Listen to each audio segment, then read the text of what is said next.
India سے نصیرالدین شاہ آئے ہوئے، جی جی، تو انہیں کچھ لوگوں نے، اور وہاں اور بھی کچھ پرفارمنسز ہو رہی تھیں جو کہ ریکارڈ ہو رہی تھیں، تو یہ بھی اگین وہی زمانہ تھا جب بھٹ صاحب آتے جاتے تھے، جب جنرل میں بھی اتفاق سے اس تقریب میں موجود تو وہ انہوں نے کہا کہ جی آپ کچھ ہمیں یہاں پہ اسٹیج پہ آئیں اور پڑھیں، تو انہوں نے کہا جی میں جہاں آیا ہوا ہوں، جن کے نواسے کے گھر آیا ہوا ہوں، اور جو میری پھر پسند ہے دونوں چیزوں کو، میں کلام اقبال پڑھوں گا اور وہ نظم پڑھوں گا جو انہوں نے مرزا غالب پہ لکھی، تو انہوں نے پھر وہ نصیرالدین شاہ صاحب نے تحت اللفظ میں پڑھ کے سنائی۔ واہ، اور کیا تاریخی نظم ہے جو غالب پر اقبال کی نا، فکر انسان پر تیری ہستی سے یہ روشن ہوا، فکر انسان پر تیری ہستی سے یہ روشن ہوا، ہے پرے مرغ تخیل کی رسائی تا کجا۔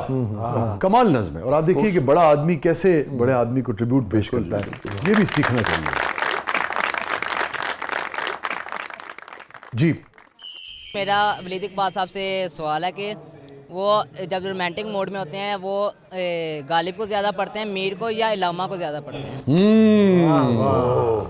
میرا جو چناؤ ہوگا اور میری پسند جو ہوگی وہ تو مرزا غالب کی شاعری میں سمجھتا ہوں کہ میں نے میر تقی میر کی شاعری بھی پڑھی ہوئی ہے، اور ان کا بھی غالب خود کہتے ہیں اگلے زمانے میں کوئی میر بھی تھا، ریختہ کہ تم ہی استاد نہیں ہو، کہتے ہیں اگلے زمانے میں کوئی میر بھی تھا۔ تو لیکن میر کے بارے میں یہی سمجھا جاتا ہے کہ انہوں نے اپنے غم کا رونا رویا، غالب کا اس کے سے کنٹراسٹ یہ ہے کہ انہوں نے اپنے غم کو غم کائنات بنا کر پیش کیا، درست بات۔ اور اسی لیے جو کوئی میرے نزدیک جو کوئی غالب کی شاعری پڑھتا ہے وہ یہی سمجھتا ہے کہ اس کے اپنے دل کی باتیں ہیں، اسی لیے وہ ہماگیر شاعری جو ہے نا، رومانٹک پوئٹری اور ہماگیر، تو ڈیفینیٹلی مرزا غالب، سب کہاں کچھ لالا و گل میں نمایاں ہو گئی، خاک میں کیا صورتیں ہوگی کہ پنہاں ہو گئی، اور نیند اس کی ہے، دماغ اس کا ہے، راتیں اس کی ہیں، تیری زلفیں جس کے بازو پر پریشاں ہو گئی۔ کیا یاد تھی ہم کو بھی رنگا رنگ بزمارائیاں، لیکن اب نقش و نگارے تاکہ نسیاں ہو گئی۔ کیا کہنا، اور کیا ایکسپیکٹ کیا جانا چاہیے ولید اقبال صاحب سے؟ کوئی حیرانی کی بات نہیں، ایک پڑھے لکھے ایڈوکیٹ اور سیاستدان سے ہم یہی ایکسپیکٹ کرتے ہیں، اور پھر علامہ کے پوتے ہوں تو پھر ہے نا، یہ میں نے محبت میں کہا ہے۔ Any regret in life? کوئی ریگریٹ تو مجھے یقین ہے کہ اگر ہم تفصیلی گفتگو کرنے بیٹھیں تو بہت سی میرے ذہن میں باتیں آ سکتی ہیں، لیکن اگر فوری طور پہ آ رہی ہے تو اس کا تعلق جو ہے وہ آئی تھنک ٹیچنگ کے شعبے سے ہے۔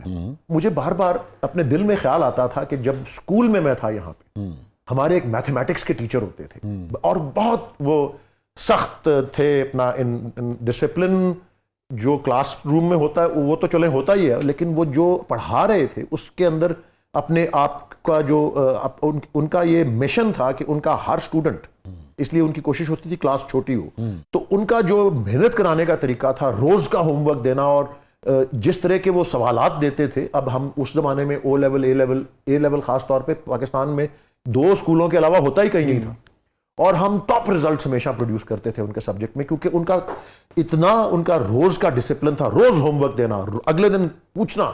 میرے ذہن میں ہمیشہ تھا کہ موقع ملے گا، اور میں اس پیشے کو، اور میں نے بھی 10 سال، میں نے کہا نا کہ اس سے زیادہ، بٹ 10 سال مسلسل میں نے یہاں پہ لاہور میں لمز میں پڑھایا، اور میں اس بارے میں ہمیشہ کانشیس رہا کہ ایک اچھا ٹیچر جو ہوتا ہے وہ انسان کی زندگی کا رخ کس طرح بدل سکتا ہے۔ کیا اس میں گرامی تھا ان کا؟ میرے ٹیچر کا نام بھٹی صاحب تھا، اے ڈی بھٹی کہلاتے تھے، اور ادارہ کون سا تھا؟ H S N college Lahore, H S N میں تھے آپ؟ ٹھیک۔ تو میں نے سمجھا کہ واپس میں پاکستان جاؤں گا، مجھے موقع ملے گا، میں ضرور ان کو ملوں گا، ان کو بتاؤں گا کہ جی مجھے کتنا فخر ہوتا ہے جب مجھے کوئی کمپلیمنٹ دیتا ہے میرے ہارڈ ورک کو، کیونکہ آپ نے مجھے اس کی محنت کی عادت، اس کی بنیاد آپ نے رکھی تھی۔ بہت اچھا۔ لیکن وہ کتھارسس والا پارٹ تو اب آتا ہے، مجھے وہ موقع نہیں ملا، اس وقت تک نہیں ملا تھا، اور یہ میں اپنی لمز کا میں نے ذکر کیا، میں پہلی اپنی جماعت کو وہاں پڑھا رہا تھا، ایم بی اے والی کلاس کو، اور میں ظاہر ہے اپنا سبجیکٹ تو پڑھاتا تھا، سائڈ پہ گفتگو بھی چلتی تھی کلاس سے، ادھر ادھر کی زندگی کے تجربے بتا دیے۔ میں نے یہی موضوع کہیں سے آ گیا جو آپ کے ساتھ میں نے ٹیک اپ کیا ٹیچنگ کا، اور میں نے کہا میرے ٹیچر اس طرح، اور میں نے جو اتنا سیکھا ہے، میں نے جو اتنا گین کیا ہے، مجھے جو اتنی اچیومنٹس کرنے کا موقع ملا ہے، اس کی اصل بنیاد جو ہارڈ ورک کی ٹریننگ تھی، شروعات اس کی وہاں سے ہوئی تھی، اور جس طرح کا انہوں نے ڈسپلن دیا تھا اس حوالے سے اور میں شاید ان کو یہ کہنے ہی لگا تھا کہ جی مجھے اگر موقع ملے تو میں ابھی جا کے ان کو جا کے بتاؤں کیونکہ عمر مجھے پتا ہے وہ کتنے خوش ہوں گے. تو میں یہ بات ابھی کرنے والا تھا, کسی لڑکے نے ہاتھ کھڑا کیا, اس نے کہا آپ بھٹی صاحب کی بات کر رہے ہیں؟ میں نے کہا جی. کہتے ہیں جی ان کا تو 6 مہینے پہلے انتقال ہو گیا. میں نے کہا جی پکی بات ہے؟ انہوں نے کہا ہاں جی ان کا بیٹا میرا کلاس فیلو ہے. تو اس وقت اس بات کو مجھے اتنا اس کا دکھ اور افسوس ہوا کہ, اور اس کے بعد میں نے پھر سب کو اپنے اسٹوڈنٹس کو بھی کہا, میں نے کہا یار بات سنو, اگر کہ آپ نے کبھی کسی کو داد دینی ہو, کسی کی تعریف کرنی ہو, کسی سے محبت کا اظہار کرنا ہو, انتظار مت کرو, ڈو اٹ یسٹرڈے, کیونکہ کچھ پتہ نہیں ہوتا زندگی کا. اور مجھے بڑا افسوس ہوا کہ اگر مجھے موقع ملا ہوتا تو میں ان کو جا کے ضرور اپنا ایک خراج تحسین پیش کرتا. بڑا مجھے افسوس ہے اس کا. اللہ ان کو غریق رحمت کرے.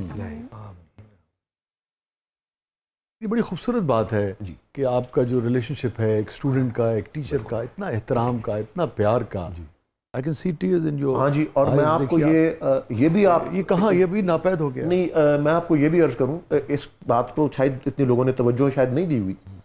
میں سمجھتا ہوں, اور میں نے کیونکہ پڑھا ہے اس معاملے پہ, علامہ اقبال کو اللہ تعالیٰ نے جو مقام عطا کیا اس میں بہت بڑا کردار ان کے 2 اساتذہ نے ادا کیا تھا, جنہوں نے بچپن میں ان کو پڑھایا, مولانا میر حسن, جنہوں نے مدرسے میں ان کا ٹیلنٹ دیکھا اور ان کے والدین کو کہا کہ اس کو مشن اسکول بھیجیں تاکہ جدید تعلیم سے آراستہ ہو. اور پھر جب سیالکوٹ میں 12ویں جماعت کے بعد کوئی اور اس وقت نہیں تھا, ادارہ نہیں تھا, تو انہوں نے ہی کہا کہ اس کو گورنمنٹ کالج لاہور بھیجیں. اور اللہ کا شکر ہے کس طرح ایک امتحان میں وہ تو شائننگ سٹار تھے. اور پھر پروفیسر آرنل ان کو ملے, انہوں نے کہا یورپ جائیں. ان کا پورا ویژن بدل گیا یورپ جا کے, نیشنلزم کا اور بہت سی چیزوں کا. تو اور انہوں نے کبھی فراموش نہیں کیا. یاد نہیں آپ کو جب وہ اپنا, میں چاہوں گا آپ خود ہی شیئر کیجئے. جی جب ان کو علامہ اقبال کو سر کا خطاب دیا جانا تھا تو گورنر نے ان کو یہاں پہ بلایا, جو انگریز گورنر تھے اسی گورنر ہاؤس میں جو لاہور میں ہے, اور ان کو کہا کہ ڈاکٹر اقبال میں بادشاہ کی طرف سے یہ آپ کا نام جو ہے لسٹ میں دینا چاہ رہا ہوں کہ جن کو بادشاہ کی طرف سے سر کا خطاب دیا جائے. فرمایا کہ پہلے تو آپ کیا اس کے پر آمادہ ہے, کنسنٹ ہے؟ تو انہوں نے کہا کہ میرا کنسنٹ ہوگا ایک شرط پہ. وہ کیا جی کہ جی انہوں نے کہا آپ میرے استاد کو پہلے آنر کریں, اعزاز دیں, پھر میں یہ اعزاز ایکسیپٹ کروں گا. اور انہوں نے نام لیا, انہوں نے کہا کہ جی میرے استاد سید میر حسن. تو گورنر صاحب نے ان کا نام نہیں سنا تھا. انہوں نے کہا ڈاکٹر اقبال سید میر حسن. انگریزی میں پوچھا what is his most famous work, کہ ان کا سب سے بڑا شاہکار کیا ہے؟ انہوں نے کہا جی I am his most famous. تو اگر آپ اپنی ٹیچر کو یاد کرتے ہوئے آپ دیدہ ہوتے ہیں تو پھر لوگوں کو تعجب نہیں ہونا. بالکل. ولید اقبال صاحب آپ سے تو لطفی آ گیا بات کریں, ہے نا. آپ کی شخصیت کا یہ پہلو کم لوگوں تک پہنچا ہے میرے خیال میں, ہے نا. I don't know جی. بہرحال وہ جو جتنے شعر آج آپ نے سنائے اتنے کبھی نہیں سنائے ہوں گے آپ نے, ہے نا. ظاہر ہے ٹی وی شو ہوتا ہے, وہ مشاعرہ تو نہیں ہوتا یا بیت بازی تو نہیں ہوتی. اور ٹی وی شو بھی صرف سیاسی ہوتا ہے نا, اس میں کیا کرے آدمی. جی 90% تو مجھے سیاسی یا ٹاک شوز پہ جو روزمرہ کے ہوتے ہیں جانا پڑتا ہے. لیکن آپ کو تو بڑے کبھی کبھار وہ انفوٹینمنٹ بھی ہو جاتی ہے. ہاں لیکن آپ کو بلا کے یعنی کہ شعر یاد آتے ہیں برمحل, تو وہ سیاسی مذاکروں میں آپ کیوں نہیں اس کا استعمال کرتے؟ یہ جو شعر و شاعری ہے اس کا ایک اور وہ ہے اینگل, اور وہ پولیٹیکل ڈسکورس جسے کہتے ہیں یا سیاسی جو ایک وہ ہے, بجائے کہ میں سمجھتا ہوں کہ اس طرح کی محفلوں میں اگر ادبی محفل ہو یا آپ جس طرح ہم گفتگو کر رہے ہیں, میں ایک شعر کہوں گا آپ اگلے کی درخواست کریں گے کہ اس کے بعد پھر خود بخود میں آپ کو ایک شعر بتا کے غزل کے مجھے 3 اور آتے ہیں تو وہ بھی بتا دوں. ابھی بریک میں ہم نے پوری غزل مکمل کی, وہ سب کہاں کچھ لالا ہو گل میں نمایاں ہو گئی. لیکن اس کے برعکس اگر میں اس دوسری قسم کی محفل میں ہوں تو میں ایک شعر کے بعد دوسرا پڑھنے شروع ہی کروں تو وہ پہلے مصرعے میں کاٹ کے اچھا یار اگلی غلط.